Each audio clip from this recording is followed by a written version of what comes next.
అమ్మో, వర్షంలో head phones తడిచాయంటే పాడైపోతాయి. రాత్రి పగలంతా చేసిన కష్టం వృధా అయిపోతుంది. సడన్ గా అర్జున్ చూపు స్పృహ తప్పి పడిపోయిన ఉన్న అమ్మాయి వైపు మళ్ళింది. చూస్తుంటే చాలా రిచ్ ఫ్యామిలీకి చెందిన అమ్మాయిలాగుందే.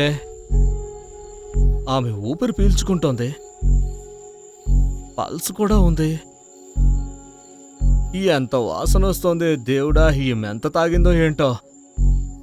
ఎవరైనా నన్ను ఈమెతో ఇలా చూశారంటే ఇంకా తప్పకుండా నేను పెద్ద ప్రాబ్లంలో ఇరుక్కుంటాను.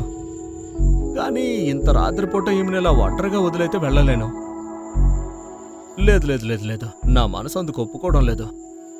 అంతరాత్రి ఓ అందమైన అమ్మాయిని నిర్మానుష్యమైన ప్రదేశంలో ఒంటరిగా వదిలేయడం అర్జున్కు నచ్చలేదు. కాబట్టి ఆమెను ఇంటికి తీసుకువెళ్లడం మంచిదనుకున్నాడు. ఈ ప్రశ్నలకు సమాధానాలు తెలుసుకోవాలంటే నెక్స్ట్ ఎపిసోడ్ వినాల్సిందే. క్రింద ఇచ్చిన లింక్ ని క్లిక్ చేసి పాకెట్ ఎఫ్ఎం యాప్ ని ఇన్స్టాల్ చేసుకోండి. Stay tune to pocket FM.